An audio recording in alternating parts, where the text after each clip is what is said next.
I'm glad to have you here. Follow my story until the end and comment the city you're watching from. The garage door was open. That's what I noticed first. Standing in my kitchen with coffee growing cold between my hands, I stared through the window above the sink. The door was rolled up, the space inside dim despite morning light spilling in. Jack never left it open. 43 years of marriage, and my husband never once left that garage door open overnight. But Jack was gone now. 8 months since the funeral. I set the coffee down and walked to the back door, pulling my cardigan closer as I stepped outside. The spring air hit me, warm for April in this part of town. The kind of morning Jack would have been out there already, bent over that car with a polishing cloth in his hand. I crossed the yard, dew soaking through my slippers. The grass needed cutting. I kept meaning to call someone about that. The concrete felt cold beneath my feet as I approached the gaping entrance. The dark oil stain in the center of the garage floor stood out like a wound. 20 years of the same car sitting in the same spot leaves a mark, but the spot was empty now. Just empty. I stood there, staring at nothing.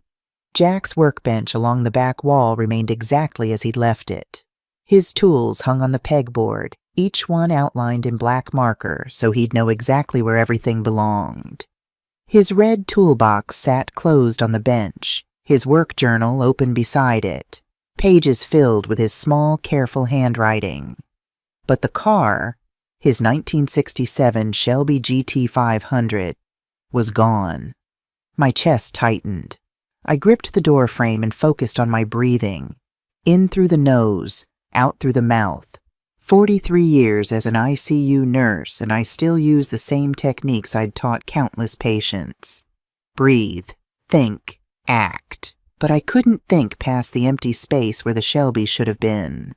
I walked to the workbench and picked up Jack's journal. The last entry was dated 3 weeks before he died, his handwriting looking tired, the letters looser than normal. Almost done. 20 years on this beauty. Can't wait to teach Denise to drive her properly. Our retirement road trip starts next summer. I closed the journal gently, placing it exactly where it had been. The garage still smelled like him. Motor oil, old leather, and that orange-scented hand soap he always used. I could see him here, could almost hear the classic rock playing from that old radio he refused to replace. The sound of a car engine pulled me from my thoughts. I turned toward the driveway as a black BMW pulled in. Leased, not bought. Kevin had made sure to mention that at Christmas, like I should have been impressed. My son got out of the driver's side, and even from across the yard I could see it in his body language. 38 years old, and he still wouldn't look me in the eye when he knew he'd done something wrong. His shoulders were hunched forward, hands jammed into his pockets. The passenger door opened. Allison stepped out, perfect as always. Sleek dark hair, designer sunglasses perched on her nose, clothes that probably cost more than my monthly pension. She stood beside the car and stared at me, standing in the garage doorway. Even with the sunglasses hiding her eyes, I could feel her calculating gaze. Kevin walked toward me but stopped at the edge of the driveway. "Mom," he said, his voice unnaturally tight. I waited. "I need to talk to you about something." "Where's the car, Kevin?" My voice sounded steadier than I felt. His jaw tightened. "That's what I need to talk to you about." "Where is it?" I repeated. "I sold it." The words hit me like a physical blow. I stared at him, trying to make sense of what he'd just said. "You what?" "I sold it yesterday." He looked at the empty garage, then at the ground. "I needed the money. Allison has been planning this Paris trip for months. It's important for her business connections. I couldn't let her down." The tightness in my chest spread until I could barely breathe. My hands were shaking, so I crossed my arms to hide it. "That was your father's car. It was just sitting there." His voice turned defensive. "Dad's gone, Mom. You don't even drive it. It was his. I emphasized each word. Was is past tense, Kevin. He finally looked at me directly. His eyes were rimmed with red. Tired. I got a good price for it, too. $15,000. That's fair for a car that old. $15,000 for a car Jack had spent every weekend for 20 years restoring. For a car he'd rebuilt piece by piece, tracking down original parts from across the country. For a car he'd promised would stay in the family. I wanted to scream, to grab my son and shake him until he understood what he'd done. But decades in the ICU had taught me to keep my voice steady, even when everything inside was breaking. When did you take it? Yesterday afternoon. You were at the store. He still had his key from when he lived here, before he moved out, before he met her. I never asked for it back. And Jack always left the garage unlocked. Said he needed to be able to get in there quickly if he thought of something in the middle of the night. You should have asked me. Would you have said yes? There was a challenge in his voice. No, I wouldn't have. Allison walked up then, moving like she owned the driveway, the yard, the whole street. She stood next to Kevin and placed her hand on his arm. Her nails were red and perfectly manicured. Denise, she said, her voice pleasant but cold. We're not discussing this. It's done. The car is sold. We leave for Paris tomorrow. I looked at her, really looked. She'd been married to my son for 2 years, and I still didn't know her. Didn't know where she grew up or what her parents did or anything real about her life before Kevin. She smiled frequently, but it never reached her eyes. This is between me and my son, I said. I'm his wife. Her voice was measured and reasonable. What's between you and him is between all of us. Kevin needed that money. The car was sitting unused. It made sense to sell it. It was his father's, I said. His father is dead. She said it flatly, matter of fact. And Kevin is trying to build a life. We both are. Surely you understand that. I didn't trust myself to speak. Instead, I looked at Kevin. He wouldn't meet my eyes, staring at a point just over my shoulder. Allison's hand remained on his arm, possessive. We'll send you photos from Paris, Allison said with a smile that didn't reach her eyes. You'd love it there. The architecture, the museums. Very romantic. The casual cruelty of that comment, as if she didn't realize what she was saying. Or maybe she did. Kevin shifted his weight. We should go. Still need to finish packing. Yes, Allison agreed, tugging his arm gently. We have an early flight. They walked back to the BMW. Kevin glanced over his shoulder once, saw me still standing there in Jack's garage with my arms crossed and my slippers on. Then he got in the car. Allison rolled down her window. Take care of yourself, Denise. We'll see you when we get back. The BMW backed out of the driveway and drove away. I watched until it disappeared around the corner at the end of Maple Avenue. Then I was alone. I went back into the garage and stood where the oil stain marked the Shelby's absence. The silence felt different without the car, emptier somehow. Morning sun streamed through the open door, illuminating dust particles dancing in the air. I picked up Jack's journal again and opened to his last entry. I ran my fingers over his handwriting, reading his words about teaching me to drive, about our retirement road trip, about 20 years of work finally finished. His coffee mug still sat on the shelf, stained from years of use, the handle worn smooth where his fingers had gripped it. I'd washed it after he died, but couldn't bring myself to put it away. Everything was here except the car, his tools, his workbench, his radio, his presents in every corner, and an empty space where the Shelby should have been. I closed the journal and held it against my chest. Somewhere down the street a dog barked. A lawnmower started up. Normal sounds. Normal morning. 8 months of being a widow. and I thought I'd cried all the tears I had. But standing in that garage holding Jack's journal, looking at the empty space our son had left, I felt them coming again. The phone rang at 7 the next morning. I'd been awake since 4, sitting at the kitchen table with Jack's journal open in front of me. I'd been reading the same page over and over, the one where he documented replacing the carburetor, his handwriting so careful, his measurements exact. The phone kept ringing. Unknown number. I almost didn't answer. Hello? Mrs. Reed? A man's voice, rough around the edges like he'd been up all night. This is Marcus Washington from Washington Classic Autos. I have your husband's car. I sat up straighter, my free hand gripping the edge of the table. What? The Shelby. Your son brought it in yesterday. I need you to come to the dealership, please. Right now, if you can. His voice softened. There's something Jack wanted you to know. My mind struggled to make sense of his words. I don't understand. Jack was my friend. A good friend. His voice cracked slightly. I was at his funeral. I should have spoken to you then, but I couldn't. I'm sorry. I vaguely remembered seeing him. A tall black man standing in the back at the funeral home, gray at the temples, wearing a dark suit. He'd left before I could greet the mourners. Where are you? He gave me an address, industrial area on the east side of town. I wrote it down on the back of an envelope. I'll be there in 30 minutes. I dressed quickly, jeans and a sweater, comfortable shoes.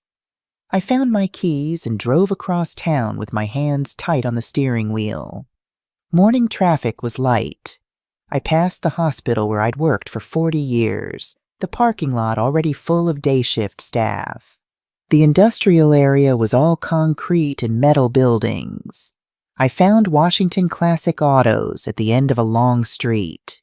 The building was clean and modern, rows of vintage cars sitting in the front lot behind a chain-link fence, gleaming in the early sunlight.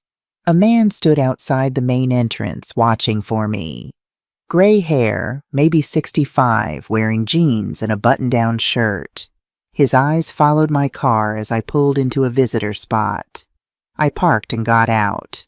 He walked toward me with purpose. Mrs. Reed. He extended his hand. Thank you for coming. You're Marcus? Yes. We shook hands. His grip was firm, but I noticed his hand trembling slightly. Marcus Washington, your husband saved my life 25 years ago. I waited, saying nothing. He looked at the ground, took a deep breath. I needed a business loan. Had a dream of opening this place. No bank would touch me. He looked up, meeting my eyes directly. Bad credit, no collateral, just a dream and a lot of nerve. Jack co-signed for you? Yes. Risked his own credit and savings for someone he barely knew. I paid back every penny, but the debt went deeper than money. He never told me. He wouldn't have. That's who Jack was. Marcus wiped his eyes with the back of his hand. This dealership exists because of him. I've been successful, built a good life, all because your husband believed in me when no one else did. Marcus gestured toward the building. When your son brought that Shelby in yesterday, I knew it the second I saw it. Jack talked about that car every time we ran into each other at shows or auctions. He'd show me pictures on his phone. Tell me about the progress.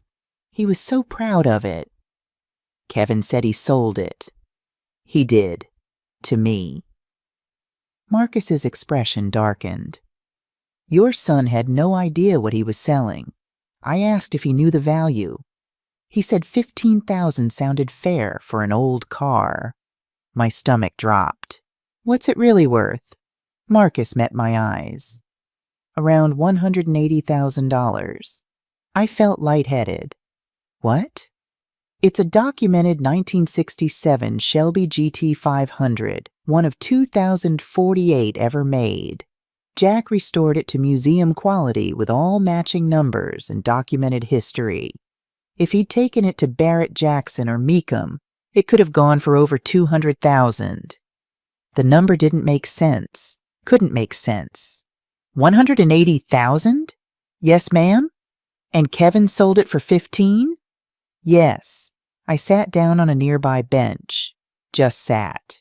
Marcus joined me, neither of us speaking for a minute.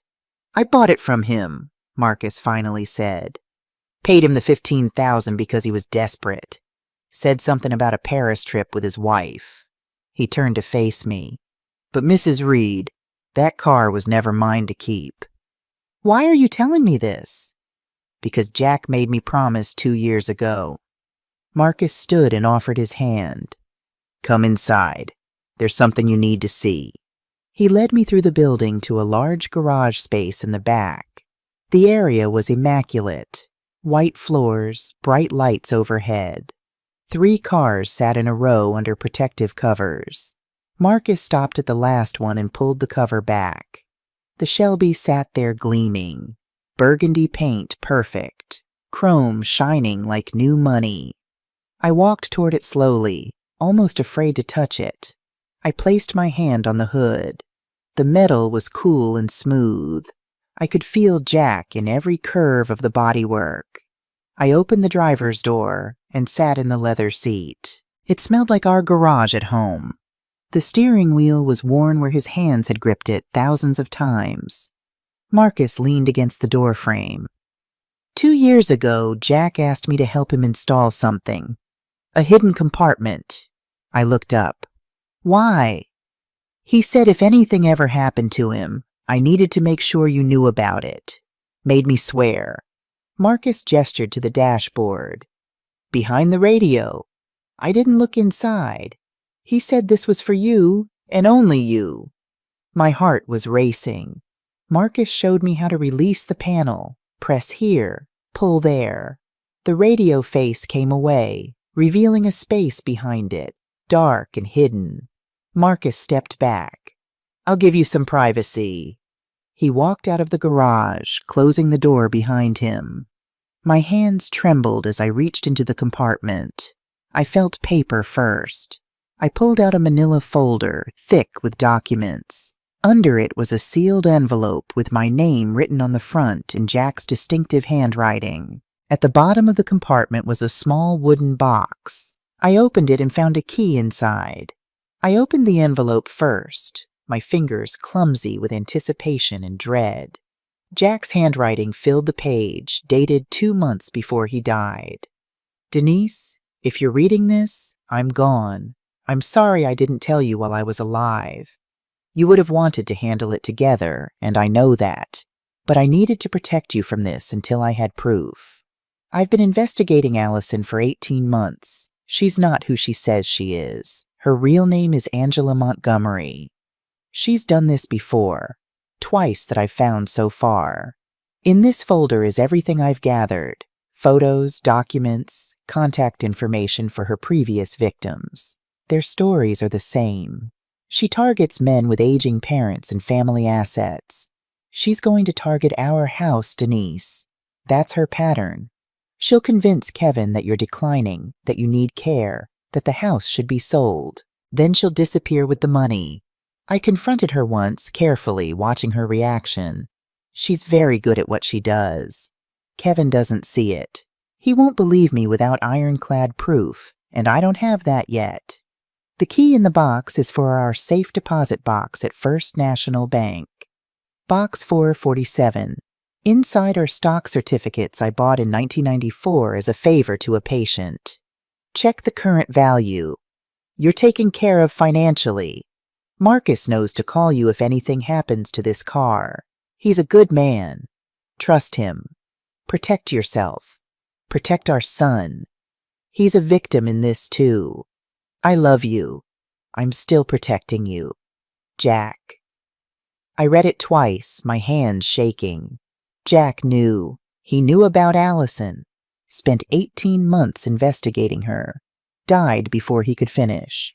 I opened the manila folder. Inside were photos. Allison at a wedding with a different man. Older, gray-haired. Another photo. Different wedding, different man. Marriage certificates. Copies. Angela Montgomery married Edward Williams, Phoenix, Arizona. June 2019. Angela Montgomery married James Thompson, Tampa, Florida. March 2021. Newspaper clippings. Local man reports. Elderly mother's life savings stolen by daughter-in-law. Family business sold in suspected fraud case. Pages of Jack's handwriting. Notes about Allison's behavior.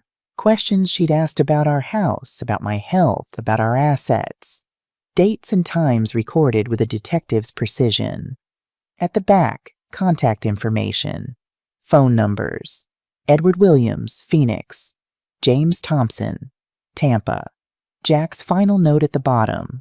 Need more concrete proof before telling Kevin. He won't believe me without it. She's too skilled. If you're reading this and I'm gone, please finish what I started. Protect our son. I closed the folder, held it against my chest. 8 months of thinking I knew everything about our life together. 8 months of missing him, grieving him. He'd carried this burden alone. Tears came then. Not quiet ones, but deep sobs that shook my body. I sat in Jack's car holding his investigation file and cried for everything he'd tried to do. For the battle he'd fought alone. Marcus came back after a few minutes, stood in the doorway, not saying anything, just waiting. I wiped my face, got out of the car, looked at him. He was protecting me even after he died. Marcus nodded. That's who Jack was. I need to call these men, Edward and James. I need to know what happened to them. You can use my office. Take all the time you need. I looked at the Shelby, at Jack's life's work, at the secret compartment he'd installed with Marcus, at the investigation he'd left for me to finish. She's not going to get away with this. No, Marcus said firmly. She's not. Marcus's office was comfortable but understated. A large desk with family photos, certificates on the walls, a window overlooking the showroom floor. He closed the door to give me privacy, leaving me alone with the investigation folder and the office phone. I spread the documents across the desk, organizing them chronologically. Jack had been methodical, dating each entry, cross-referencing information. Seeing his handwriting covering page after page made my chest ache. While I was working shifts at the hospital, while I was sleeping beside him at night, he'd been building this case. I picked up the phone, my finger hovering over the keypad. Edward Williams, Phoenix, the first husband. I took a deep breath and dialed. He answered on the third ring. Hello? His voice sounded tired, worn thin by experience. Mr. Williams, my name is Denise Reed. I'm calling because... I paused, gathering my courage. My son is married to a woman named Allison Reed. Before that, I believe she was Angela Montgomery.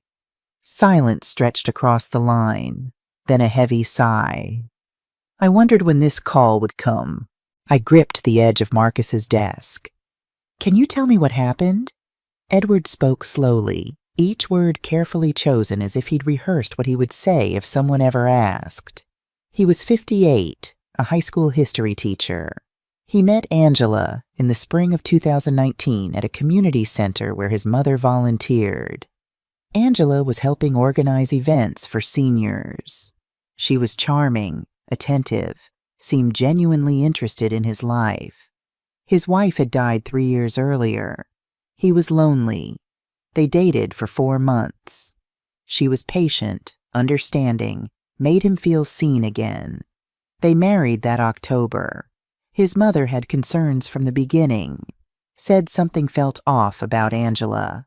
Edward dismissed it, thought she was being overprotective. After the wedding, Angela started with small comments. Your mother seems to be slowing down. Have you noticed? She forgot my name yesterday. Is that normal? I'm worried about her driving. What if something happens? Edward started noticing things he hadn't before. Normal aging suddenly looked like decline. Angela would find articles about dementia, leave them where Edward would see them. Articles about elderly falls, about injury risks. Over 6 months, she built a case that his mother wasn't safe living alone. Then she found a memory care facility, the best in the state. $20,000 a month. The only way to afford it was to sell his mother's house. Edward convinced his mother it was for her own safety. Sold the house she'd lived in for 42 years, $280,000. The money went into a joint account with Angela. His mother moved to the facility in May, 10 months after the wedding. 2 weeks later, Angela disappeared. Cleaned out the account, every penny. Left no forwarding address, changed her phone number. Edward tried to track her, filed police reports, but the money was in a joint account. Technically legal. His mother died 6 months later. Edward's voice cracked as he told me. She kept asking when she could go home. I kept telling her soon, but there was no home anymore and no money to get her one. I closed my eyes. I'm so sorry. Mom was fine, Mrs. Reed. His voice strengthened with conviction. A little forgetful, but fine. She didn't need that place. She needed her home. He paused. Whatever Allison is telling your son about you, don't believe it. Document everything. Thank you for telling me this. Stop her, Edward said urgently. Please don't let her do to another family what she did to mine. I hung up, my hand shaking. I took several deep breaths before dialing the second number. James Thompson answered immediately. James Thompson. I introduced myself, explaining the same situation. He sighed heavily. Angela Montgomery. Yeah, I've been waiting for someone to call. James was 61, a retired mechanic. His story was different, but followed the same pattern. He met Angela at his father's funeral in early 2021. She was there supporting a friend, she claimed. Found James afterward, expressed condolences. Said she understood grief, had lost someone too. They talked for hours that day. She helped him through the darkest time in his life. They started dating a month later. His friends warned him it was too soon. He didn't care. Angela made the grief bearable. They married 8 months after meeting. His father had owned a small auto repair shop for 40 years. James inherited it, but didn't want to run it. Too many memories. Angela suggested selling. It's too much stress. Sell it. We'll take the money, travel, heal together, start fresh. It made sense to James at the time.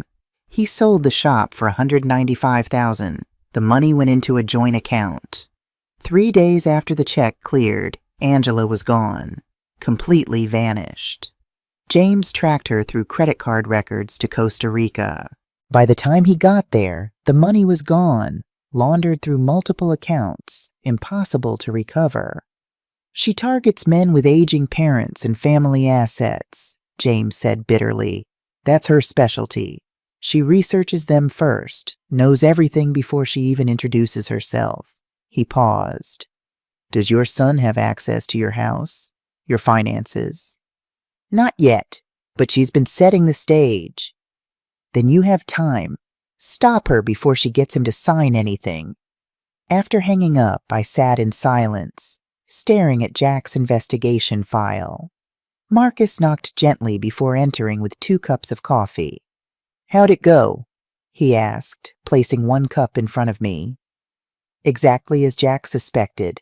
2 previous husbands, 2 stolen assets. Same pattern every time. Marcus nodded grimly. Jack suspected all this. He came to me 6 months before he died. Asked me to help him. He sat across from me. Said he had a buddy, a private investigator, Lawrence Coleman. They were working together. Why didn't Jack tell me? He said he needed ironclad proof. Said Kevin was so in love with her, he'd never believe it otherwise.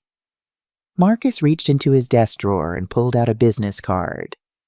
Lawrence has been waiting for this. Call him. I took the card. Lawrence Coleman, Private Investigations, a local number. First, I said, I need to go to the bank. First National Bank occupied a stately brick building downtown. The weekend traffic was light, just a few people making deposits at the ATM outside. Inside, the marble floors gleamed under soft lighting. The security guard nodded as I entered. I approached the help desk, clutching my purse with the wooden box inside. "I need access to a safe deposit box, please." My husband's name was Jack Reed. The woman checked her computer. "Do you have the key, Mrs. Reed?" I nodded, showing her the key from the wooden box. "Box 447. I'll need to see your ID, please." After verifying my identity, she led me through a security door and into the vault area. Rows of metal boxes lined the walls. She located 447, inserted her master key along with mine, and opened the box. "I'll give you some privacy." She indicated a small booth nearby. "Just let me know when you're finished." Inside the box was a single envelope. I carried it to the privacy booth, my hands trembling slightly. The envelope was sealed, my name written on the front in Jack's handwriting. I opened it carefully. Inside were stock certificates protected in a clear sleeve, along with documentation and a letter. "Denise, I bought this stock as a favor to a patient in '94. His son was starting a tech company and needed investors. I gave him $5,000, never expecting anything. The patient died the next year, and I honestly forgot about these certificates. Found them last month while organizing files. Looked up the company and nearly fell over. This is worth more than we ever saved. This is for you. For our future. For security. If you're reading this from the safe deposit box, something happened to me. Sell these when you're ready. Live well. Travel. Stay independent. Don't let anyone convince you otherwise. You're taken care of. Love, Jack." I took the certificates to the bank manager, a woman in her 50s with kind eyes and a professional demeanor. "Can you tell me what these are worth?" She examined them carefully, then researched on her computer. Her eyes widened. "Mrs. Reed, TechCore Solutions went public last year. These shares are currently valued at approximately $342,000. I had to sit down. The manager brought me water. "Are you all right?" "My husband bought these." My voice sounded far away to my own ears. She pulled up records. "Purchased May 1994 for $5,000. The company remained private for 30 years, then went public. Stock prices have been climbing steadily. $342,000. Jack had left me with financial security I never knew existed. I had resources now, power, options. I could fight Angela on equal footing. "I'd like to leave these here for now," I said when I recovered, "but I may need to access them soon." "Of course, Mrs. Reed. They'll be safe." Leaving the bank, I felt a strange mixture of grief and strength. Jack had thought of everything. Protection in the form of evidence, protection in the form of financial security. He'd been planning for my well-being long before I knew I needed it. I called Lawrence Coleman from my car. "Coleman Investigations," a deep voice answered. "Mr. Coleman, this is Denise Reed, Jack Reed's wife." A pause. "Mrs. Reed, I've been waiting for your call." "Marcus Washington gave me your number." "Good man, Marcus. Where are you now?" "Just left the bank." "Found the stocks, then?" "You knew about those." "Jack told me everything. Can you meet me? There's more you need to know." We arranged to meet at a coffee shop near the hospital where I'd worked for 4 decades. It felt right somehow, meeting in a place where I'd spent so much of my life caring for others. Now I needed help myself. Lawrence was waiting when I arrived. Mid-50s, salt and pepper hair, watchful eyes that missed nothing. He stood when I approached, offering his hand. "Mrs. Reed, I'm sorry for your loss. Jack was a good man." "Call me Denise, please." I sat across from him in the booth. "Tell me what you know." Lawrence had multiple folders with him. "Jack was my friend. When I heard about his death, I wondered if Angela would make her move. You kept investigating? Jack made me promise not to contact you directly unless Angela acted against you or the family assets. He didn't want to alarm you with unproven suspicions. Lawrence opened his folder. But I've been watching.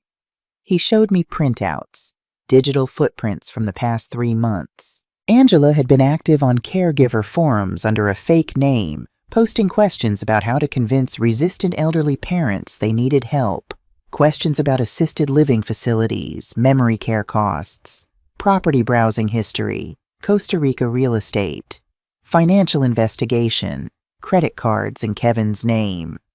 3 cards, $32,000 total debt, charges for designer clothes, expensive restaurants, luxury hotels in Paris. Kevin's salary as an IT manager is $65,000 a year, Lawrence said. Not enough to support this lifestyle. She's living on borrowed money he doesn't even know he owes yet. Lawrence laid out a projected timeline based on previous victims. Phase 1, Paris trip, build the dream, make Kevin feel inadequate. Phase 2, next 2-3 months, start concerns about my health, suggest I'm declining. Phase 3, 4 to 6 months, build the case for assisted living. Phase 4, 6-8 months, convince Kevin to sell my house. My house is paid off, I said. Worth about $320,000 in this market. Exactly. With the money from the Shelby, her total take would be over $350,000, and that's assuming she doesn't find out about the stocks. Lawrence closed the folder. She's in the setup phase now. When they get back from Paris, she'll start the campaign in earnest. Can the police stop her? Not yet. She hasn't committed a crime in this state. The previous scams were in Arizona and Florida. Until she actually takes money or commits fraud here, police can't act. So we wait for her to hurt us? We build the case now, document everything. When she makes her move, we're ready. Lawrence leaned forward. And Kevin has to see the truth himself. If you just tell him, she'll convince him you're paranoid. He has to discover it. I nodded, understanding completely. Kevin wouldn't believe me without proof he found himself. What do we do now? I asked. You go home. Act normally. Start documenting everything. Every interaction, every comment about your health or the house. I'll keep tracking her digital footprint. He handed me his card. Call me anytime, day or night. That evening, I sat at my kitchen table making a list of everything I'd noticed from Angela over the past 2 years. 2 months ago, Kevin asking where I keep the house deed. 6 weeks ago, Angela taking photos of every room during a visit. 1 month ago, Kevin asking if I'd forgotten about lunch plans we never made. 3 weeks ago, Angela commenting how tired I seemed. 2 weeks ago, a brochure for Sunset Hills, senior living accidentally falling from Angela's purse. The pattern was there, had been building for months. Angela was creating a narrative that I was declining, preparing Kevin to believe his mother needed help. I thought about the stock certificates, about why Jack kept them in the bank, but hid the investigation file in the car. The answer was obvious. The bank was fireproof, secure, the safest place for something valuable. But the car was Jack's private space. Angela never went in the garage, never showed interest in his tools or his work. She stayed in the house, chatting about decor and renovations. The car was where Jack could hide something he didn't want her to find. He thought of everything. I closed my notebook. Outside, the sun was setting, painting the sky in pink and gold. Spring evening, warm and quiet. Jack had protected me in every way possible, left me money, left me evidence, left me people who would help. Now I had to protect our son. They came back from Paris on a Tuesday. Both tanned, though Kevin looked tired despite the vacation, with stress lines around his eyes that hadn't been there before. I'd invited them for dinner, played my part perfectly, made pot roast, Kevin's childhood favorite.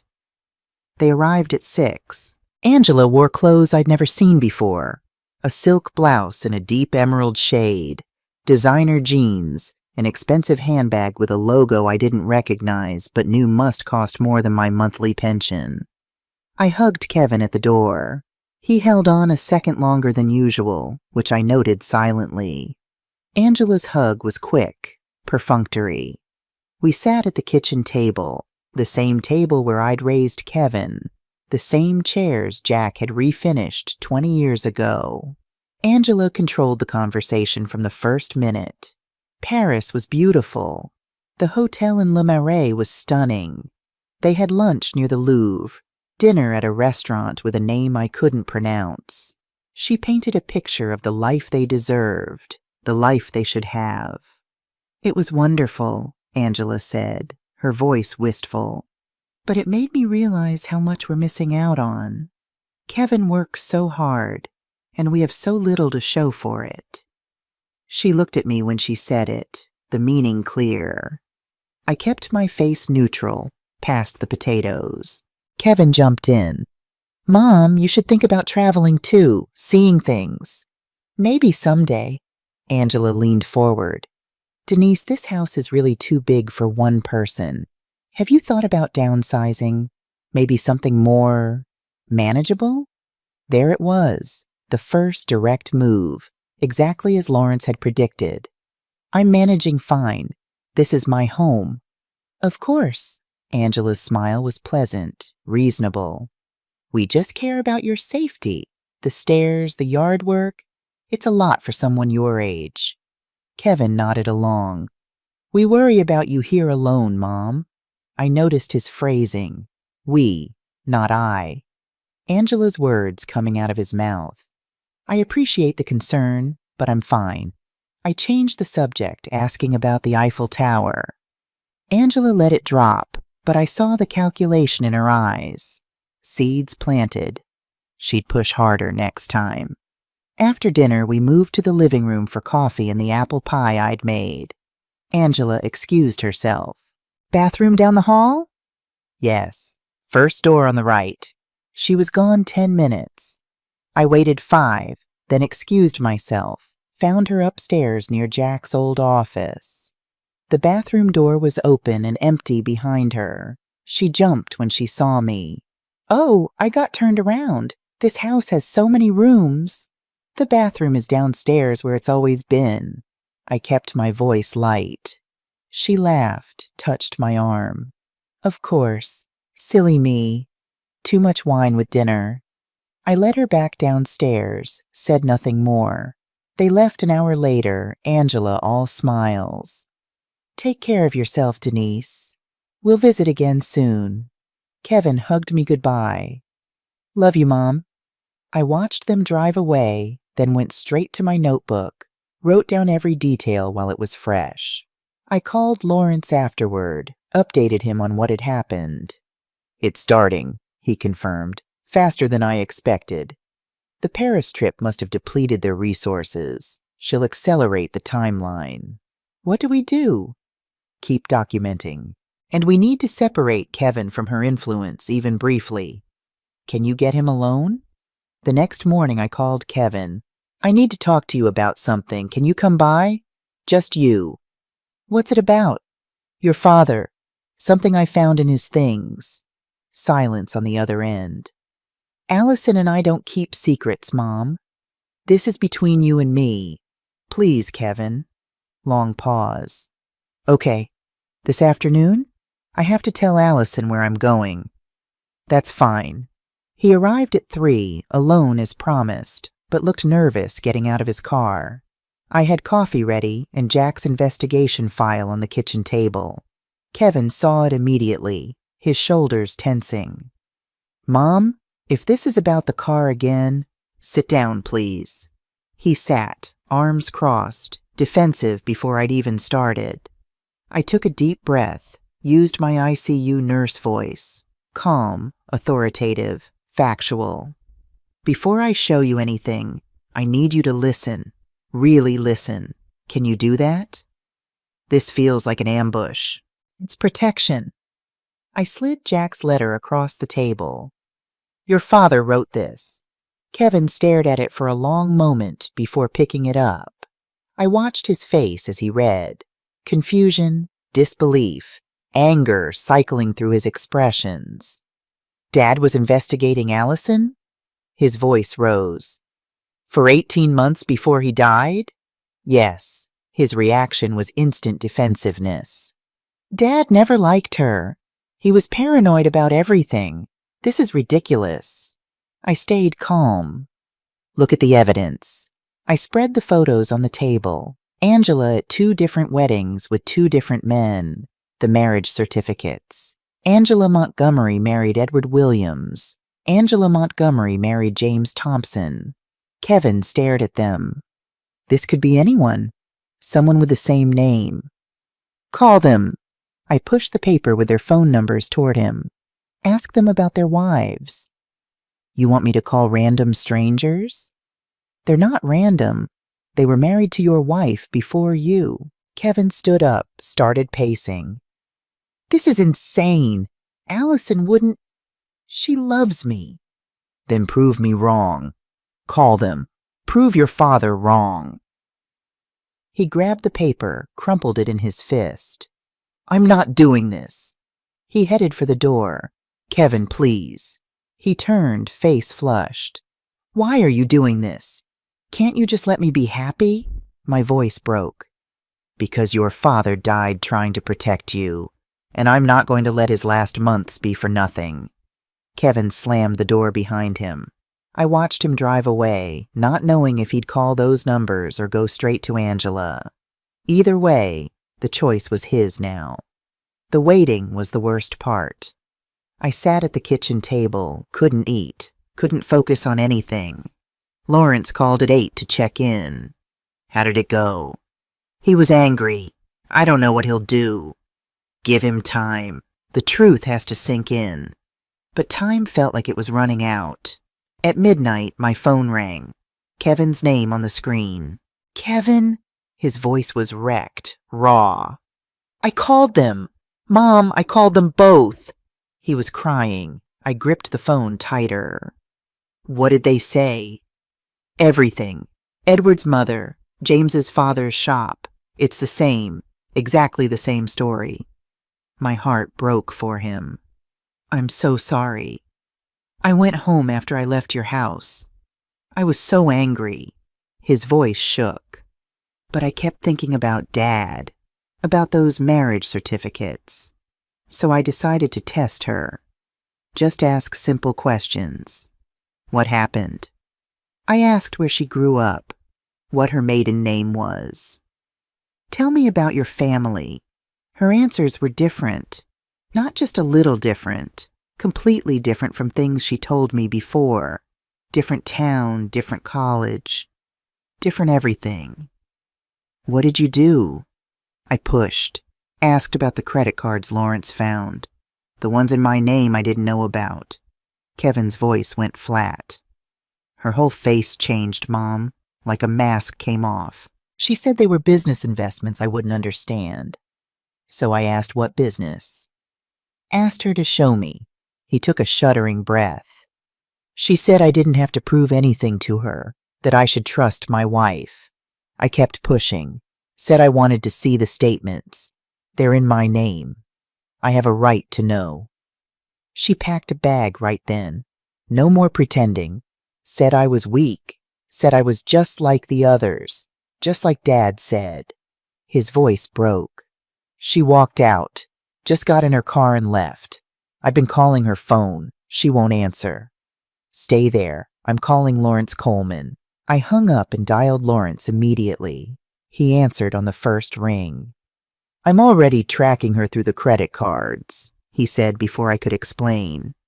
She checked into the airport Marriott an hour ago.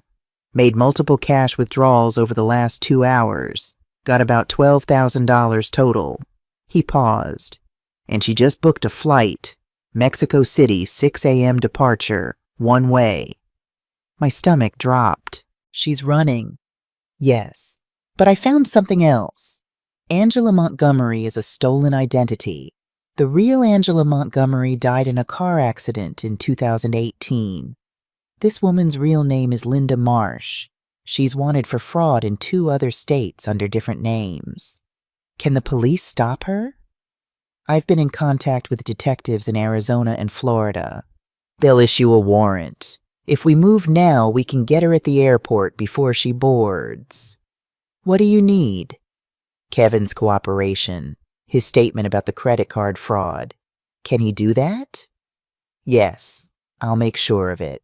At 3 in the morning, we gathered at my house. Lawrence, Kevin, and me. Kevin looked destroyed, with red-rimmed eyes and unbrushed hair. He hadn't slept, his hands shaking as he clutched a mug of the strong coffee I'd made. He sat at the kitchen table, the same table where he'd eaten breakfast as a child, where he'd done his homework, where Jack had taught him algebra, while Lawrence laid out the situation. Linda or Angela or Allison, whatever name we're using, is leaving on a 6 a.m. flight to Mexico City. Police are ready to arrest her on outstanding warrants, but we need your statement about the forged credit cards. Lawrence's voice was calm but firm. This means it gets public, Kevin. You'll have to testify eventually. Are you ready for that? Kevin looked at me, his eyes haunted. What would Dad do? I reached across the table and took his hand. Your father spent his last months building a case against her. He died before he could finish it. I squeezed his fingers. He'd want you to stop her, not for revenge, but so she doesn't do this to someone else. Kevin was quiet for a long moment, staring at our clasped hands. Then he nodded slowly. Call the police. Let's go to the airport. We drove through empty streets in Lawrence's SUV.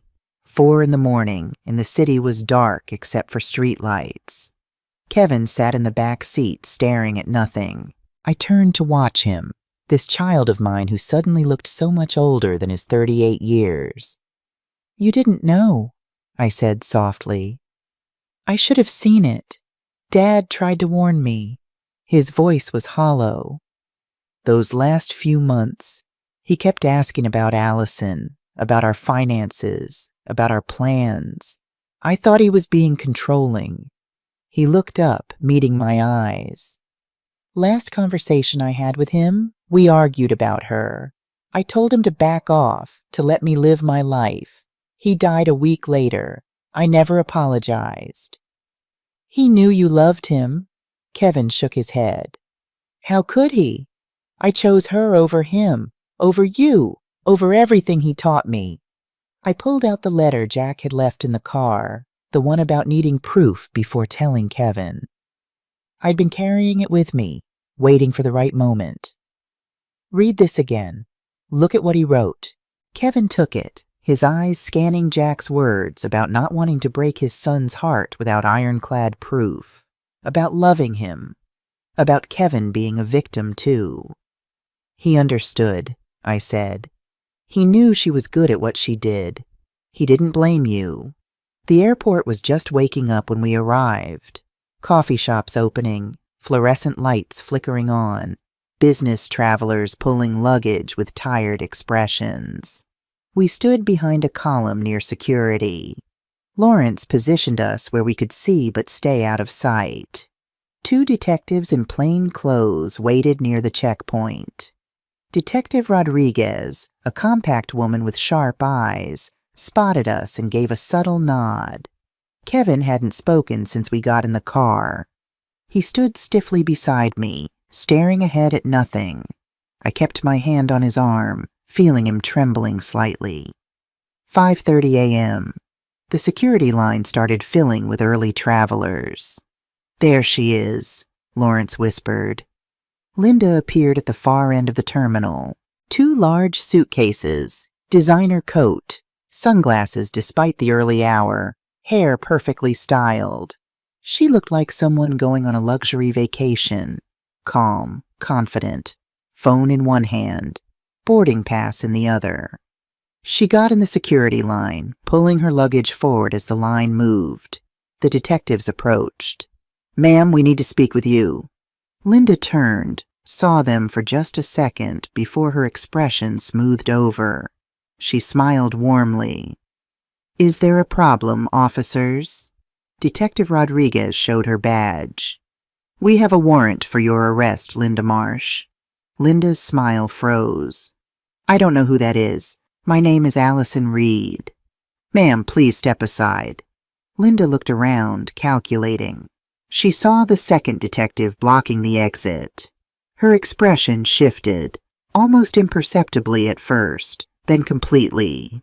She bolted, dropping her carry-on, kicking off her heels, running in stocking feet across the polished floor. Airport security caught her before she made it 20 feet. A TSA officer tackled her near the departure board. She fought, kicking, screaming, "Get off me! I haven't done anything wrong!" People stopped to stare. Phones came out, recording. Police handcuffed her right there on the floor, read her rights while she thrashed and hurled obscenities. Detective Ramirez opened her abandoned luggage right at the security checkpoint. Inside the first suitcase were clothes, toiletries, normal travel items. Inside the second were stacks of cash, rubber-banded together. A passport with her photo but a different name. Linda Brennan. Documents, bank account numbers, an external hard drive. The detective held up the passport. "Want to explain this?" Linda spat at him. They lifted her to her feet. She was still struggling as they led her away from the checkpoint. That's when she saw us, Kevin standing 30 feet away, me beside him. She went completely still for a moment. Then her face transformed with pure rage. "You!" She lunged toward Kevin, police holding her back. "You did this?" Kevin flinched but didn't step back. "You're pathetic," Linda snarled. "Weak, stupid, just like the others." Her voice rose to a shriek. "You really thought someone like me would want you? You're nothing, nothing." I stepped slightly in front of Kevin, not much, just enough. Linda turned her fury on me. "And you, interfering old woman. This was mine, my score. 3 years I spent on this." Her face contorted. "You should have minded your own business and died already." Her voice echoed through the terminal. People stared, recording, whispering. I didn't react, just stood there, hand still on Kevin's arm. Police dragged Linda away. She was still screaming threats, her voice fading as they took her through security doors. Then she was gone. Kevin stood frozen, shaking violently. "Let's go home," I said softly. On the drive back, Kevin stared out the window, silent tears streaming down his face. I kept my hand on his, offering what comfort I could. Lawrence drove, giving us the space we needed. When we pulled into my driveway, Kevin looked at the house, the home he'd grown up in, with new eyes. "Can I stay here tonight?"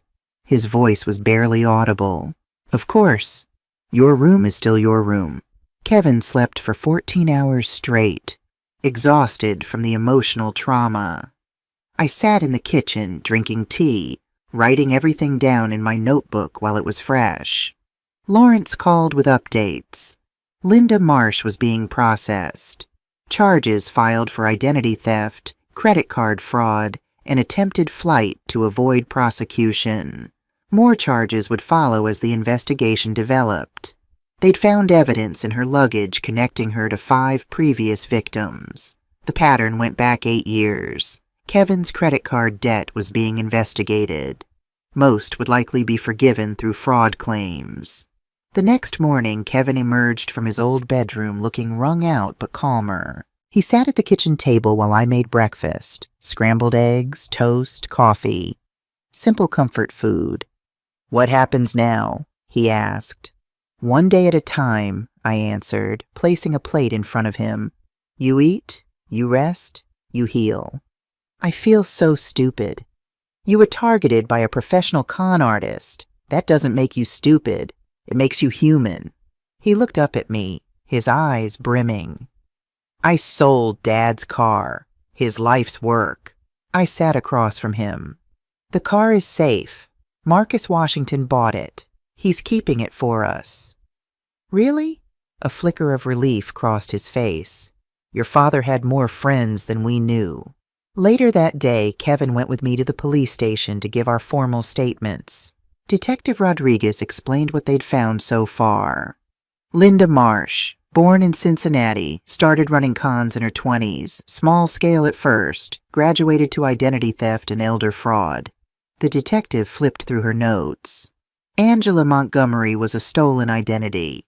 The real Angela Montgomery died in a car accident in 2018. Linda stole her identity and used it for the last 6 years. How many victims? I asked. 5 that we've confirmed, 2 before Edward Williams. The pattern goes back 8 years. She looked at Kevin with genuine sympathy. Charges have been filed in 3 states, Arizona, Florida, and here. Identity theft, fraud, theft by deception, forgery. The prosecutor expects a plea deal, 12 to 15 years federal prison. Will Edward and James get their money back? Kevin asked quietly. Their cases are being reopened with the new evidence. They might recover some funds through civil suits. Kevin nodded, staring at his hands. What about the credit cards? Most of it should be forgiven through fraud claims. We've already contacted the companies. On the drive home, Kevin spoke for the first time about the future. I need to start over. Everything. The apartment, the job, all of it. It's all tainted now. You can stay with me as long as you need. Are you sure? I'm 38 years old. I should be taking care of you, not the other way around. I smiled faintly. Family takes care of each other. That's what your father would say. Kevin moved in the following weekend, bringing 2 suitcases of clothes and not much else. I don't want anything from that apartment, he explained. Too many memories. He took his old room, same room from high school, walls still the faded blue he'd picked out as a teenager, bookshelf still holding his collection of science fiction paperbacks. Jack had never wanted to change it, always said it should be waiting for Kevin if he needed to come home. The divorce process began. Annulment, actually, since the marriage was never legally valid. Linda had married under a stolen identity. Kevin started therapy twice a week, Tuesday and Thursday evenings. Some days he was okay, made breakfast, helped around the house, even smiled occasionally. Some days he barely spoke, stayed in his room, came out only for meals. I didn't push, just kept the space safe, made his favorite foods, left lights on, kept coffee ready. Years as a nurse had taught me about healing. It's not linear. It's messy. It takes time. 2 months after the airport, the prosecutor called. Linda had taken the plea deal. 12 years federal prison, no possibility of parole for at least 8. I told Kevin over dinner. He just nodded, didn't say anything. That Saturday morning, I found him in the garage. He was sitting on Jack's old work stool, holding the leather-bound work journal, tears running silently down his face. I stood in the doorway, not intruding, just waiting. I found this on the workbench, he said finally, his voice thick. Started reading. He opened to a page from years ago. Jack's neat handwriting filled it. Listen to this. Taught Kevin to change the oil today. He's 12, old enough to learn. His hands are still small but careful. He listened to every word. So proud of him. Kevin's hands shook as he turned the page. Another entry from later. Kevin came by to help with the engine rebuild. We worked all afternoon, barely talked, didn't need to. These are the days I'll remember. I barely remember this, Kevin said, looking up at me. Working on the car with him, I was so young. I moved into the garage, sat on the edge of the workbench beside him. He loved those days, talked about them all the time. I sold his car. Kevin's voice broke. The car he spent 20 years on, for $15,000, for a trip to impress a woman who was planning to destroy our family. You didn't know. I should have known. Dad tried to warn me. He wiped his eyes roughly. Those last few months he kept asking about Allison, Linda, whatever her name is, about our plans, about money. I thought he was being controlling, interfering. He looked down at the journal in his hands. Last conversation I had with him, we argued. I told him to back off, to let me live my life. He died a week later. I never apologized. My throat tightened. He knew you loved him. Kevin shook his head.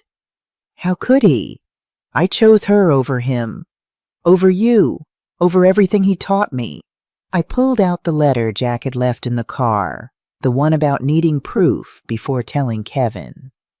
I'd been carrying it with me, waiting for the right moment. Read this again. Look at what he wrote.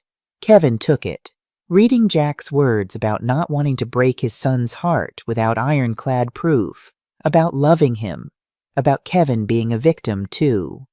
He understood, I said. He knew she was good at what she did. He didn't blame you. Kevin broke down completely then, deep, wrenching sobs that shook his whole body. I held him close. All those years of being a mother, holding my son through every pain. This one cut the deepest. We sat in the garage for a long time, surrounded by Jack's tools, his workbench, his radio, the smell of motor oil and leather. Eventually, Kevin's tears subsided. He wiped his face with his sleeve. I wish the car was still here, he said, his voice raw. I'd learn everything about it, the way Dad wanted me to. I didn't say anything, just squeezed his shoulder. He closed the journal carefully, put it back on the workbench exactly where it had been. We walked back to the house together, evening coming on, spring turning to summer, the air warm and thick. Inside, I made dinner. Kevin set the table without being asked. The house felt different, not empty anymore, not quite whole yet either, but healing slowly. 3 months after the airport, on a Sunday morning, I made a decision. I called Marcus Washington. It's time, I said when he answered. Is the Shelby still there? Right where we left it. She's waiting for you. Kevin was still asleep when I wrote the note and left it on the kitchen counter. Gone to run an errand. Back soon. Love, Mom. Marcus was waiting outside his dealership when I pulled in, standing beside a gleaming burgundy Shelby GT500. My breath caught at the sight of it. Jack's pride and joy, the car he'd spent 20 years restoring to perfection. Morning, Denise, Marcus smiled. Ready to take her home? More than ready. I walked around the car slowly, admiring the flawless paint, the chrome trim that reflected the morning sun. How much do I owe you? Marcus shook his head. Nothing. Marcus, you paid Kevin $15,000. I did. He leaned against the car's fender. But I've been thinking about this for months. The car's value is more than money. Jack would want Kevin to have it, to learn from it. That's what matters. I can't accept. You can. Marcus's voice was firm. But I have a proposition. The car draws attention at shows. People ask about it. If you and Kevin would consider attending some events with the Shelby, under Jack's name, of course, we could share the publicity. Good for business, good for keeping Jack's legacy alive. I understood then. Marcus was a businessman, but also a friend. This wasn't charity. It was partnership. I think we can arrange that. He handed me the keys. She's all yours again. Need help getting her home? I'd appreciate it. I followed Marcus's truck back to my house, driving Jack's Shelby slowly, feeling the power of the engine, the smooth handling he'd worked so hard to perfect. When we pulled into my driveway, Kevin was standing on the front porch in sweatpants and a t-shirt, coffee mug in hand, staring in disbelief. I parked in front of the garage and got out. Kevin hadn't moved, frozen in place. "Mom?" His voice was barely a whisper. "Is that?" "Your father's car." I held up the keys. "Marcus brought it back where it belongs." Kevin set his coffee mug on the porch rail and walked slowly toward the Shelby, like he was afraid it might disappear if he moved too quickly. He reached out, touching the hood with his fingertips. "I don't understand." "How?" Marcus stepped forward. "This car was never mine, Kevin. Your dad built it for your family. That's where it should stay." Kevin looked at him, eyes wide with disbelief. "But I sold it. I threw it away." "You were a victim too," Marcus said gently. "Your dad knew that. That's why he built the case to protect you." I handed Kevin the keys. "Your dad told Marcus once that this car was never really about the car itself. It was about the people he loved." Kevin's hand closed around the keys, his expression a mixture of wonder and grief. "Want to help back her into the garage?" Marcus asked. "Where she belongs." We opened the garage door together. Kevin backed the Shelby into its spot, the same spot it had occupied for years. The oil stain on the concrete lined up perfectly with the tires. The engine shut off and silence settled around us. Then the garage smelled right again. Motor oil, old leather, Jack. Marcus stayed for coffee, sitting at our kitchen table, sharing stories about Jack I'd never heard. How they met at a car show in the 90s. How Jack had helped him when the bank turned him down. How they'd stayed friends over the years. "He'd be proud of what you did," Marcus told me as he was leaving. "Stopping her, protecting your son." He looked at Kevin, "And he'd be proud you came back, that you're healing." After Marcus drove away, Kevin and I stood in the garage, the Shelby between us. "I can't believe it's back," Kevin said softly. "Neither can I." He ran his hand over the smooth paint, his touch reverent. "I don't deserve this. Jack thought you did. That's enough." Later that afternoon, Kevin brought Jack's work journal to the garage. I brought coffee. We opened the hood and stood looking at the engine Jack had rebuilt piece by piece. "I don't know where to start," Kevin admitted. I opened the journal, found the page marked "Teaching Kevin." Jack's handwriting clear and precise. "Start with the oil. Check it first, every time. Before you drive her, know she's ready." Kevin found the dipstick, pulled it, checked the level just as the journal showed.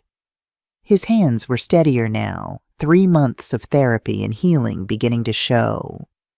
We spent the morning going through the car together, checking fluids, examining filters, testing systems.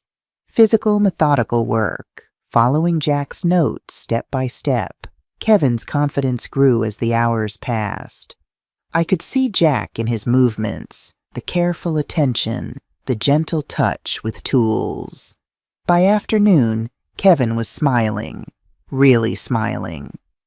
"I forgot how much I loved this," he said, wiping his hands on a shop rag. "Being in the garage, working with my hands. Your father loved these days with you." I remember more now, little things. The way he'd explain everything twice to make sure I understood. The way he'd let me try even when I made mistakes. Kevin closed the hood carefully.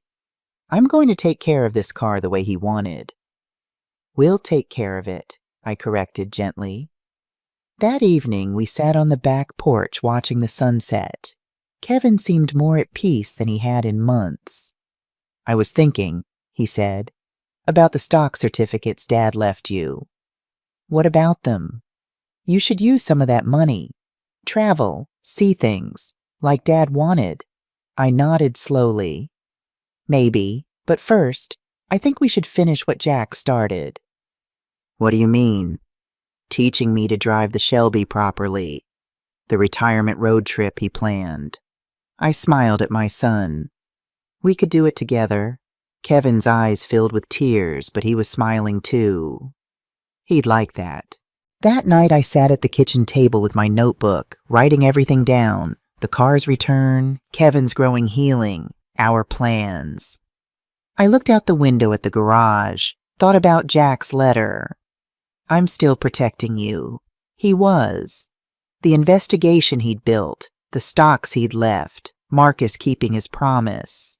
Jack had loved me enough to prepare for everything. I wasn't alone. Never was. Never would be. 4 months after the airport, on a Saturday morning, I decided it was time. Kevin and I had been working on the Shelby every weekend, following Jack's meticulous notes, learning the car inside and out. I stood in the garage with the keys in my hand. Kevin came out, wiping his hands on a towel. "You ready?" he asked. "I think so." We got in. Kevin in the passenger seat, me behind the wheel. The leather seat was cool beneath me, the steering wheel worn where Jack's hands had gripped it for 20 years. I adjusted the mirrors, checked everything like the journal taught us, started the engine.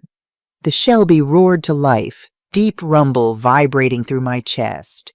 The sound of Jack's work, his patience, his love.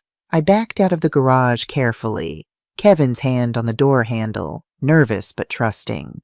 We drove down Maple Avenue, windows down, warm air rushing through, the engine purring smooth and powerful. Kevin laughed. Dad would lose his mind right now, in the best way. He taught me to drive when I was 17 on a stick-shift Ford. I stalled it 6 times. He never got frustrated. "This is easier," I said, surprised at how natural it felt to handle the powerful car. We drove with no particular destination, through town, past the hospital where I'd worked, past the high school where Kevin had played football, just driving. The Shelby responded perfectly. 20 years of restoration paying off in every turn, every shift, every mile. After an hour, I headed home, pulled into the driveway, backed the car into the garage. Perfect fit, like it never left. I turned off the engine and sat in the quiet aftermath. "Dad would be so proud of you," Kevin said softly. "Of us," I corrected. The courtroom was smaller than I expected. Polished wood benches, fluorescent lighting, the smell of floor wax and old paper.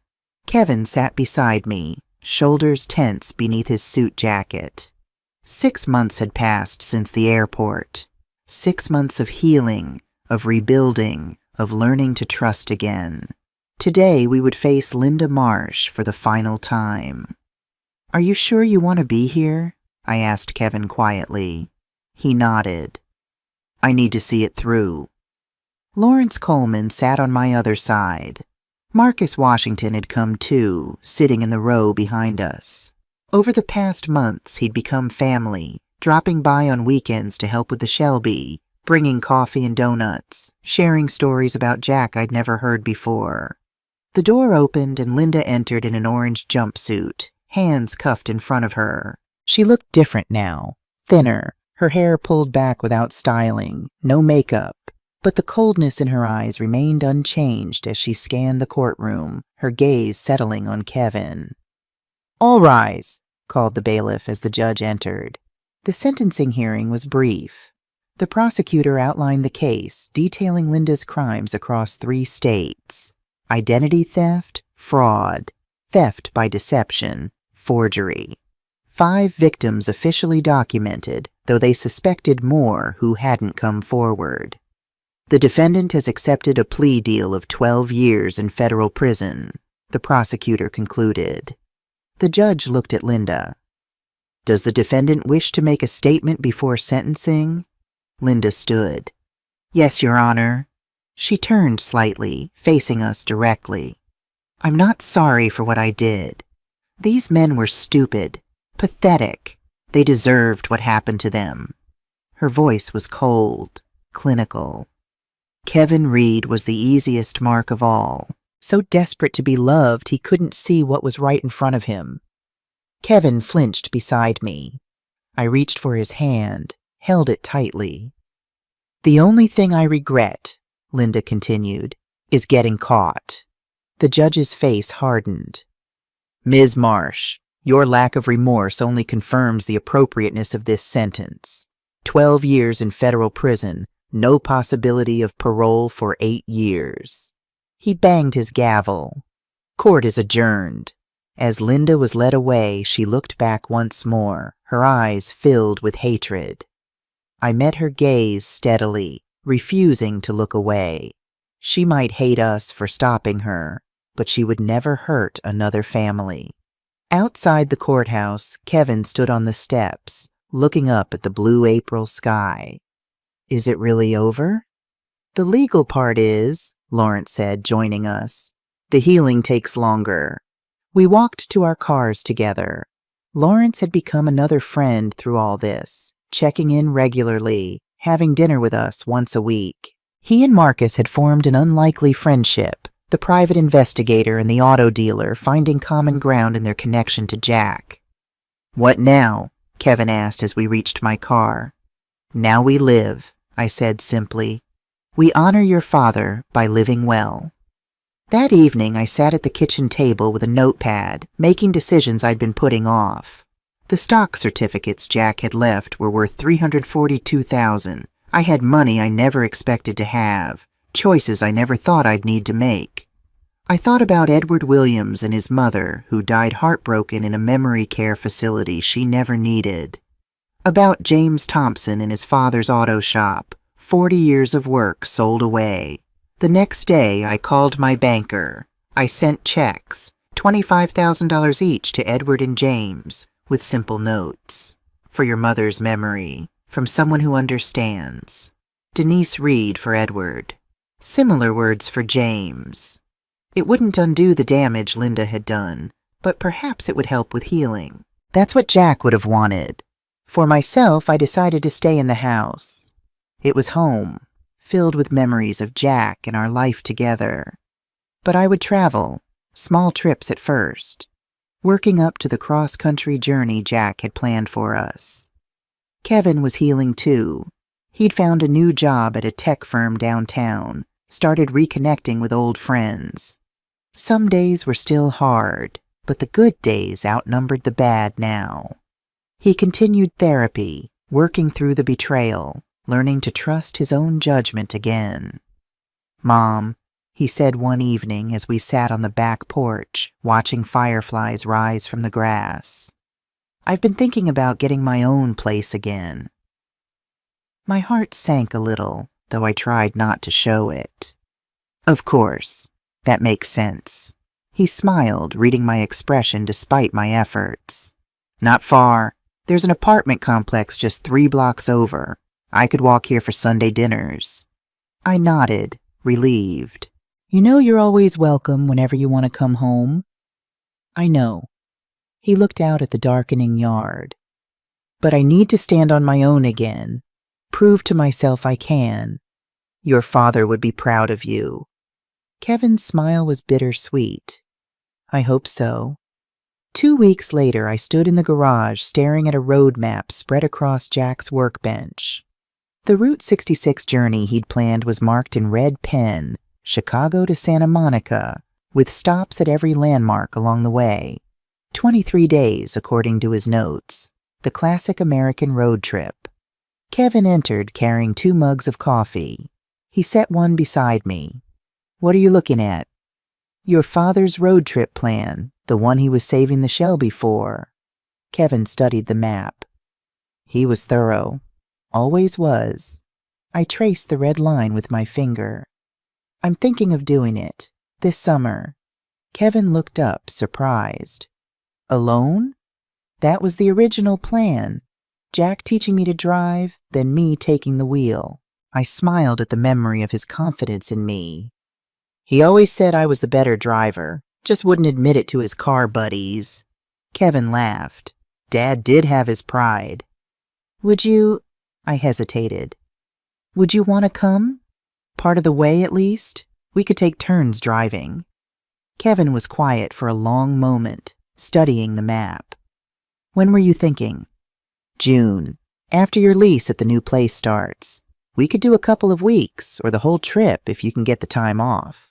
He nodded slowly. "I'd like that, to finish what Dad started." "Me too." May brought warmer weather. Kevin moved into his new apartment, close enough to walk over for coffee on weekend mornings. We continued working on the Shelby, preparing it for the long journey ahead. Oil changes, new belts, fresh tires. Jack had left detailed maintenance instructions in his journal, and we followed them religiously. Marcus helped, coming by on Saturdays with parts and expertise. "Jack built this engine to last," he assured us. "Just follow his maintenance schedule, and she'll run forever." The road trip was planned for mid-June, Chicago to Santa Monica, following Route 66 just as Jack had intended. Kevin had arranged 3 weeks off work. I had packed and repacked a dozen times, nervous and excited all at once. The night before departure, I couldn't sleep. I went downstairs at 2 a.m. and found Kevin already in the kitchen, making tea. "Couldn't sleep either?" he asked. "Too many thoughts." I sat at the table while he poured a second cup.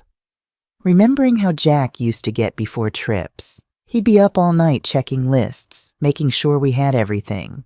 Kevin smiled. "I remember. That camping trip to the Ozarks when I was 10.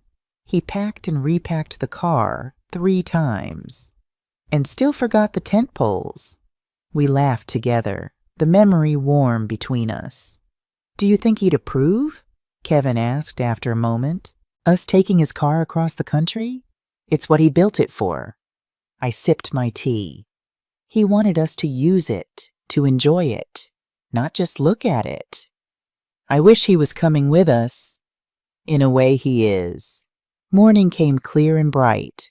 We loaded the last few items into the Shelby's trunk, surprisingly spacious for a muscle car, as Jack had proudly pointed out many times. Marcus arrived to see us off, bringing fresh coffee and donuts.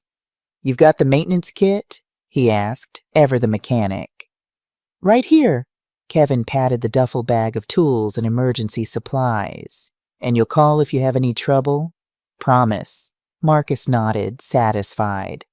Jack would be over the moon right now, his 2 favorite people taking his baby on the adventure he planned. He hugged us both. "Drive safe. Send pictures." I slid behind the wheel, adjusted the mirrors one last time. Kevin settled into the passenger seat, road atlas open on his lap even though we had GPS. "For the authentic experience," he explained with a grin. The engine started with a deep, satisfying rumble. I backed carefully out of the driveway, feeling the power under my control. As we pulled away, I glanced in the rearview mirror at Marcus standing in front of our house, hand raised in farewell. "Ready?" I asked Kevin. "Ready." We headed west, the morning sun warming the car's burgundy paint to a deep, rich glow. The Shelby handled beautifully, responsive and smooth. Jack had spent 20 years perfecting every detail, and it showed in every mile.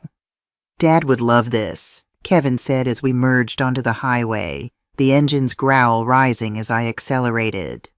"He does love this," I corrected gently. "Wherever he is." We drove through small towns and stretches of farmland, stopping for lunch at a roadside diner that looked like it hadn't changed since the 1950s. People came out to admire the Shelby, asking questions about its history. "My father restored it," Kevin told them proudly. 20 years of weekends and evenings.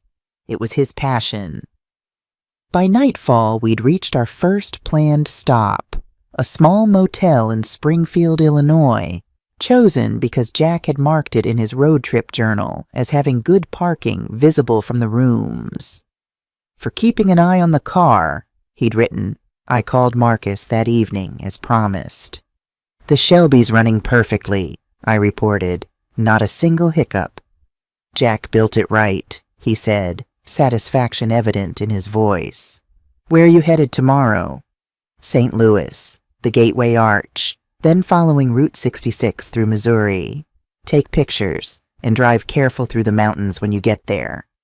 We continued west day by day, Following Jack's carefully planned route, the Shelby performed flawlessly, eating up miles of highway with a smoothness that belied its age. We took turns driving, Kevin handling the mountain passes with confidence, me taking over for the long, straight stretches through the plains. Each evening I wrote in a new journal, recording our adventures, the people we met, the small towns we passed through. I included photos of the Shelby parked in front of landmarks Jack had marked on his map. The Gateway Arch in St. Louis, Cadillac Ranch in Texas, the Grand Canyon in Arizona. "What do you think Dad would have enjoyed most?" Kevin asked one night as we sat outside our motel room in New Mexico, watching the sunset paint the desert in shades of orange and gold. "The driving," I said without hesitation. "Just being behind the wheel of this car he created, with the windows down and music playing. That's where Jack was happiest." Kevin nodded. "I remember that. Saturday afternoons, him working in the garage with the radio blasting Led Zeppelin or the Rolling Stones." He smiled at the memory. He'd sing along when he thought no one was listening. "I always heard him," I admitted. "Used to stand in the kitchen and listen." He had a terrible voice, but so much joy in it. We laughed together, the shared memory a comfort under the vast New Mexico sky. 2 weeks into our journey, we reached the California border. The Shelby had traveled nearly 2,000 miles without a single issue. Jack's meticulous restoration had created a machine that ran as smoothly as it had when it first rolled off the assembly line in 1967. "Last leg tomorrow," I said as we checked into our final motel before Santa Monica. "The Pacific Ocean." Kevin nodded, a hint of sadness in his smile. "It's gone too fast." "We could always turn around and drive back," I suggested. "The scenic route." His face brightened. "Really? You'd want to?" "Why not? We've got time. The car's running perfectly. And I'm not ready for the adventure to end yet." The next morning dawned clear and perfect. We drove the final stretch to Santa Monica, arriving at the pier just as Jack had planned in his journal. I parked the Shelby in a spot overlooking the ocean, the endpoint of historic Route 66. Kevin and I walked to the end of the pier, watching waves crash against the pilings below. "We did it, Dad," Kevin said quietly to the horizon. "We finished your trip." I slipped my arm through his. He knew we would, eventually. That's why he left us the means to do it. We stood there for a long time, not needing to speak. The journey had been about more than miles traveled or landmarks seen. It had been about healing, about connection, about honoring Jack's memory in the most fitting way possible, by living fully, by embracing the adventure he'd planned for us. That evening, we celebrated with dinner at a seafood restaurant Jack had marked in his journal. "Best clam chowder on the West Coast," he'd written. He wasn't wrong. "To Dad," Kevin raised his glass. "For bringing us here." "To Jack," I echoed, "for seeing farther than we could." "And to the Shelby," Kevin added with a grin, "for not breaking down in the desert." We clinked glasses, laughing together. The return journey took a more leisurely pace. We abandoned Jack's carefully planned route in favor of scenic detours, coastal highways, mountain passes, small towns not found in any guidebook. The Shelby performed beautifully through it all, a testament to Jack's craftsmanship and care. "You know," Kevin said as we crossed the Colorado border, "I've been thinking about what comes next. After we get home?" He nodded. "I want to learn more about cars. Really learn, not just following Dad's notes." He glanced at me. "Marcus offered me a part-time apprenticeship at the dealership. Weekends and some evenings." "That sounds perfect. I'd still keep my day job, but..." He trailed off, searching for words. "But you want to connect with that part of Jack," I finished for him. "Yeah, exactly. He looked relieved that I understood. "Is that weird?" "Not at all. It's how we keep the people we love alive, by carrying forward the things that mattered to them. We arrived home on a Thursday evening in July, the Shelby's odometer showing nearly 5,000 miles more than when we'd left. The journey had changed us both. Kevin seemed more centered, more at peace. I felt stronger, more confident in my ability to navigate life without Jack, while still honoring his memory. Marcus was waiting in our driveway when we pulled in, grinning widely as the Shelby rumbled to a stop. "Look at you two road warriors."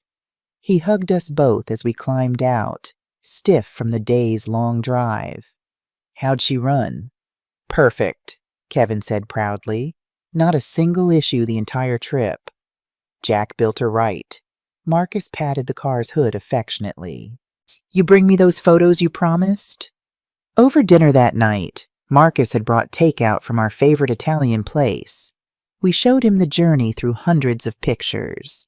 The Shelby at famous landmarks, parked beside Route 66 signs, gleaming in the sunset at the Santa Monica Pier. "Jack would be beside himself seeing these," Marcus said, flipping through the photos on Kevin's laptop. "This is exactly what he built the car for." "We felt him with us," I said, "the whole way." Marcus nodded, understanding completely. "That's how it should be." Later, after Marcus had gone, Kevin and I sat on the back porch with glasses of lemonade, watching fireflies rise from the summer grass. "I'm starting at the dealership this weekend," Kevin said. "Just basic stuff at first. Oil changes, tune-ups." Jack started the same way, self-taught from library books before he joined the police force. Marcus said Dad could diagnose an engine problem just by listening. He could. Used to drive mechanics crazy, telling them what was wrong before they'd even lifted the hood. Kevin smiled at the memory. "I want to learn that, to hear what he heard." "You will." I squeezed his hand. "You're more like him than you know." The next morning, I called the lawyer Jack and I had used for our wills.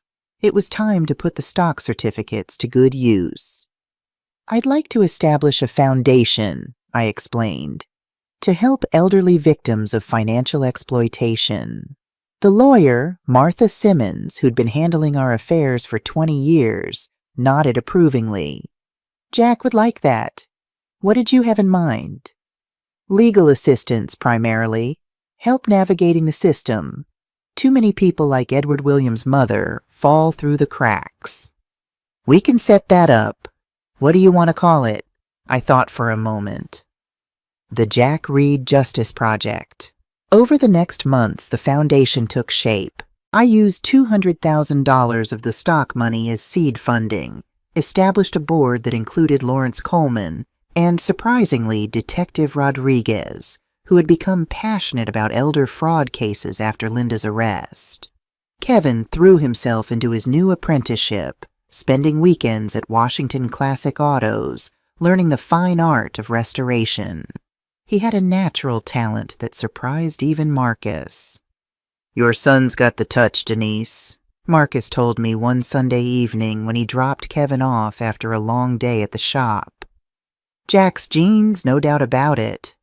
Kevin beamed at the praise. "I'm just getting started. Still so much to learn." "You're doing fine," Marcus assured him. "That '65 Mustang fuel system you rebuilt today, perfect work." I watched the change in my son, the growing confidence, the pride in creating something with his hands. He still worked his tech job during the week, but his real passion was clearly following in Jack's footsteps. October marked 1 year since we'd discovered Angela Linda Allison's true identity. 1 year of healing, of rebuilding, of finding our way forward. To mark the anniversary, Kevin and I took the Shelby for a drive to Jack's favorite spot, a hilltop overlook outside town where you could see for miles. We parked and sat on the hood, watching the sunset paint the autumn trees in shades of gold and crimson. "Do you ever wonder what would have happened if Dad hadn't left that file in the car?" Kevin asked. "If he hadn't been investigating her all that time?" I try not to think about it, I admitted, but I'm grateful every day that he did. He saved us both. That's who he was, always protecting the people he loved, even when we didn't know we needed protection. Kevin was quiet for a moment. I'm thinking of selling my condo. This surprised me. Why? You just bought it 6 months ago? I found a small house. It's got a detached garage, big enough for a workshop. He looked at me hesitant. Like Dad's. I smiled, understanding immediately. You need a space for your own projects. Marcus is helping me find a restoration project of my own. Something I can work on over time, learn as I go. Jack would love that. There's something else. Kevin took a deep breath. I met someone. Her name is Rachel. She's a kindergarten teacher. That's wonderful. It's early days yet. We've only been on a few dates, but he smiled, looking younger suddenly. She's kind, real, interested in me, not what I can give her. That's a good start. I'm being careful this time, taking it slow. Smart. I told her about Linda, about what happened. Kevin looked out at the setting sun. She didn't run. Then she's worth knowing better. We sat in comfortable silence, watching darkness settle over the valley below. Stars appeared one by one, bright in the clear autumn sky. Sometimes I think Dad orchestrated all of this, Kevin said finally. The investigation, the hidden file, Marcus buying the Shelby. Like he had a master plan even death couldn't stop. That sounds like Jack, always 3 steps ahead. I miss him so much, Kevin's voice cracked slightly. But I feel him with us too, in the car, in the garage, in the work I'm doing now. That's how love endures, I said softly. It changes shape, but never truly ends. We drove home in peaceful silence, the Shelby's headlights cutting through the gathering darkness, Jack's presence a comfort around us both. Spring came again, marking 18 months since our world had changed. The Jack Reed Justice Project was thriving, having helped 20 elderly victims of financial exploitation navigate the legal system and recover some of their losses. Kevin's relationship with Rachel had deepened. She'd become a regular at Sunday dinners, fitting seamlessly into our small family circle. She brought laughter back into our home, her kindergarten stories and genuine warmth a balm for old wounds. Marcus and Lawrence continued to be fixtures in our lives. The unlikely friendship between the auto dealer and the private investigator had blossomed, the 2 men finding common ground in their connection to Jack and their shared love of classic cars. Kevin had purchased his small house with a detached garage, transforming it into a workshop that would have made Jack proud. Tools hung in precise order, workbenches positioned for optimal light, the space clean and organized, just as Jack had always kept his. His first restoration project sat in the center, a 1965 Ford Mustang in need of complete rebuilding. Marcus had helped him find it, a barn find in rural Tennessee. It's perfect, Marcus had declared when they'd hauled it home on a trailer. Just the right amount of challenge without being impossible. Kevin worked on it every weekend, methodically documenting each step in a leather-bound journal similar to Jack's. For whoever comes after me, he explained when I asked about his detailed notes, the way Dad did for us. On a warm Saturday in May, Kevin invited me to his workshop. Rachel was there too, dressed in old jeans and a t-shirt, clearly prepared to help. We've got something to show you, Kevin said, excitement evident in his voice.